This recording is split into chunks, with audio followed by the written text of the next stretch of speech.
शिवभारत अध्याय 16. कवींद्र म्हणाला, नंतर महमूद शहाला हवे ते प्राप्त झाल्याने अत्यानंद झाला. पण केवळ पित्याकरता स्वतः सिंहगड दिल्यावर मसलतीत निपुण असलेला शिवाजी सर्व मसलती जाणणाऱ्या सोनोपंत नावाच्या ब्राह्मण मंत्र्यास जवळ बोलावून म्हणाला. शिवाजी म्हणतो, ज्या धन्य पुरुषाला लोक शहाण्या पुरुषांमध्ये अत्यंत श्रेष्ठ समजतात, तो थोर मनाचा महाराजा शहाजी मला खरोखर ओळखत नाही. अडाराने सज्जनाच्या अंगचे गुण जाणले नाहीत तर तो न जाणो बापडा. पण जाणत्यांनोही जर ते जाणले नाहीत तर ती गोष्ट मात्र सज्जनांच्या मनास दुःख देते. जर तो मला ओळखत असता तर त्याने सिंहगड दिलाच नसता. नाहीतर माझ्या हातचा हा गड बलाने कोण जिंकू शकला असता बरे. शहाणा सुरता असूनसुद्धा ज्या वेढेने शत्रू आदिलशाह सिंहगड माझ्याकडून देविला, त्या करारी पुरुषास मी काय म्हणू. खरोखर स्वतः विश्वाचा नियंता असून शत्रूवर विश्वासून आपल्या घरी सुखाने निजला, म्हणून तो शत्रूकडून पकडला गेला. शत्रू क्षुद्र असले तरी शहाण्याने त्यांची उपेक्षा करू नये, कारण जळणारा दिवासुद्धा पतंगाकडून विझविला जातो. दिव्याचा नाश करता क्षणीच जरी पतंग नाश पावतो तरी एखाद्या अंधाण्याप्रमाणे कोण डोळस मनुष्य दोघांनाही सारखे मानील. खरोखर एखादी मुंगी देखील हत्तीच्या सोंडेत शिरून त्याचा अंत करते. म्हणून शत्रूस केव्हाही क्षुद्र मानू नये. अहो, हा महाबाहू मोठा राजनीतिज्ञ असूनही शत्रूची मुळी पर्वा करीतच नाही, हा याचा मोठा दोष होय. शत्रूंनी पकडलेल्या माझ्या पित्या शहाजीचे कारागृहामध्ये फार दिवस जे हाल झाले, त्याचा सूड घेण्यास मी अगदी तयार झालो आहे. आणि आजपासून यवनांच्या नाशामुळेच या लोकी माझी कीर्ती होवो. जो शत्रूस अतिशय भीतो त्यासही शत्रू भीत असतो. मग जो शत्रूस मुळीच भात नाही त्याला शत्रू भीतो हे सांगावयास नकोच. खरोखरच मी त्या सर्व यवन नायकांचा फडशा उडविणारच आहे. आणि त्याकरता भात्याच्या जोडीमधले हे बाण पाझळलेले आहेत. विजापूर शहर घेण्याविषयी सांप्रत माझे मन उत्सुक झाले आहे. म्हणून आज तुम्हास माझे सांगणे आहे की लगेच घोडेस्वारास तयार कर. सोनोपंत म्हणाले, बलवानाशी वैर, पापाचा संचय, पूज्यांची व वडिलांची निंदा याचा परिणाम वाईट होतो. बलवानाशी वैर करून तुझा पिता भलता आग्रह धरून सावध राहिला नाही, यामुळे तो पकडला गेला, हे योग्य झाले. शहाजी महाराज पराक्रमी आहे, त्याचे मंत्रीही कर्तृत्ववान आहेत. तथापि त्याने जे बलिष्ठाशी वैर केले ते राजनीतिदृष्ट्या चुकीचे झाले. जर दुर्बळ माणसाने प्रबळ माणसाशी अतिशय वैर केले तर त्याचा नराभव करण्यास तो सर्वथा समर्थ असतो. आपल्यापेक्षा अधिक सामर्थ्यवान शत्रूस खंडणी द्यावी, बरोबरीच्या शत्रूशी सलोखा करावा, कमी सामर्थ्यवान शत्रूचे दंडन करावे. आणि भेद म्हणजेच फितुरी, फूट पाडणे हा तर सर्वसामान्य उपाय होय. ज्याच्या योगाने बरोबरीचा शत्रू दिवसेंदिवस कमी सामर्थ्यवान होऊन बरोबरी सोडून देतो आणि अधिक सामर्थ्यवान शत्रू आपले आधिक्य टाकतो, त्या भेदाची कोण बरे प्रशंसा करणार नाही.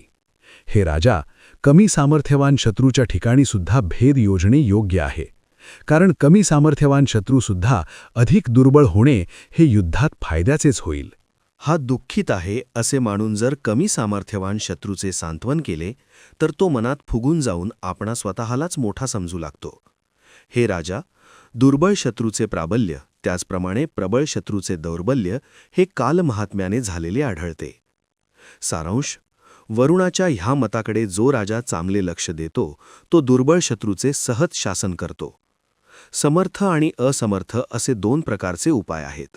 दुसऱ्या प्रकारचा उपाय निष्फळ होतो पण पहिल्या प्रकारचा सफल होतो.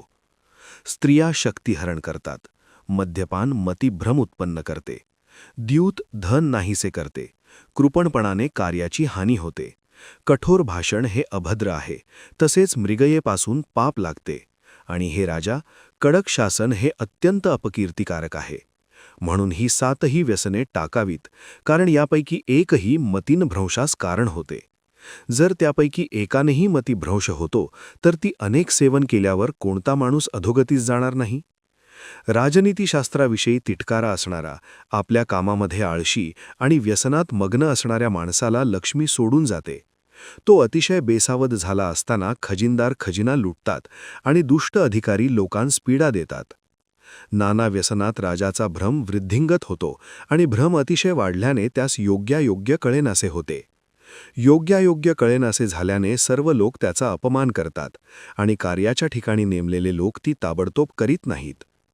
मग क्रोधाने अत्यंत बेफाम झालेला सभेत जमलेल्या लोकांनाही दररोज मनाला दुखवणारे भाषण करून तो त्यास दुःख देतो. पुढे क्षणोक्षणी केलेल्या अनादरामुळे त्यांचे अंतःकरण खिन्न होऊन ते त्याच्या पाठीमागे बोलतात आणि त्याची निंदाही करतात.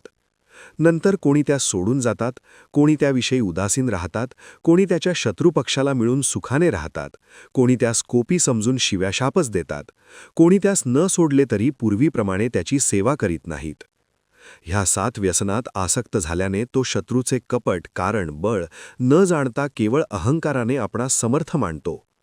चित्त व्यसनासक्त झाल्याने जो अशा प्रकारचा बनतो त्याचा विजयार्थ स्वाऱ्या करणाऱ्या शत्रूकडून एकदम पराभव होतो. गडांची काही मोठीशी किंमत नाही, पित्याचीच खरोखरी थोरवी आहे. म्हणून तुम्ही पराक्रमी असूनही सिंहगड दिला. तो शत्रूस देऊन जर राजाची सुटका झाली आहे तर तो सिंहगड आपण देऊनही दिल्यासारखाच आहे. ज्याने सिंहगड आणि बंगळुरू शहर ही शहाजीरूपी मेरू पर्वताच्या तोडीची मानली त्या शत्रूने विशेष ते काय केले? तुम्ही आता विजयास प्रारंभ केला आहे आणि अत्यंत पराक्रमी राजाचीच सर्व पृथ्वी असते. प्रथम राजा, नंतर मंत्री, मित्र, विपुल धन, राष्ट्र, प्रजा, गड आणि सैन्य ही 7 राज्याची अंगे आहेत. ज्या राज्याची ही अंगे अव्यंग आहेत त्या राज्याची चांगले लोक प्रशंसा करतात. तेच जरी एका अंगाने कमी असले तरी इतरांकडून त्याचा उपहास होतो. राजा हे मस्तक, मंत्री हे मुख, धन आणि सैन्य हे भुज, बाकीचे सारे राष्ट्र हे प्रजा आहे. मित्र हे सांधे आणि दुर्ग ही त्यामधील अत्यंत दृढ हाडे आहेत. याप्रमाणे शहाण्या लोकांनी राज्याची 7 अंगे सांगितली आहेत. त्या सप्तांगात्मक राज्याचा धर्म हा आत्मा आहे, मसलत हा प्राण आहे, नीती हे बल आहे आणि अनीती हे दौर्बल्य आहे. यथोचित दंड हे शौर्य आहे, शत्रू बेफाम होऊ देणे हा अधर्म आहे, परस्परांतील फूट हा मद आहे आणि दृढैक्य हे दीर्घायुष्य आहे. लोकरंजन हा उत्कर्ष आहे, दूरदर्शित्व ही दृष्टी आहे, प्रताप हे उज्ज्वल रूप आहे, आयुध ही विमल बुद्धी आहे, तसेच बलवानाशी वैर हे विघ्न आहे, असावधपणा ही निद्रा आहे आणि सावधानता हा जागेपणा आहे. सम आणि विषम असे 2 प्रकारचे वैर आहे. बरोबरीच्या शत्रूशी असलेले वैर हे पहिल्या प्रकारचे आहे, अधिक सामर्थ्यवानाशी असलेले वैर हे दुसऱ्या प्रकारचे आहे.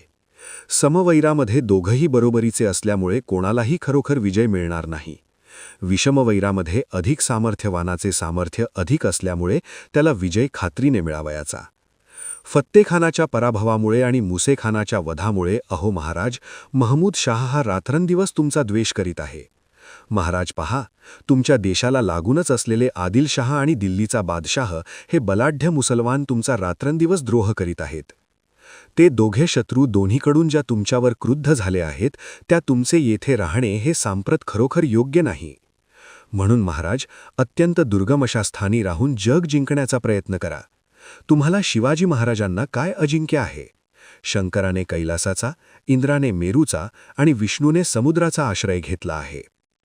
दुर्गाला केवळ दुर्ग म्हणूनच लोक दुर्गम मानित नाहीत, तर त्याचा स्वामी दुर्गम असणे हीच त्याची दुर्गमता आहे. प्रभूमुळे दुर्ग दुर्गम होतो आणि दुर्गामुळे प्रभू दुर्गम होतो. दोघांच्याही अभावी शत्रूच दुर्गम होतो. तुमचे जे दुर्ग आहेत ते सर्व ज्या योगे सर्वश्री अत्यंत दुर्गम होतील असे ताबडतोब करा.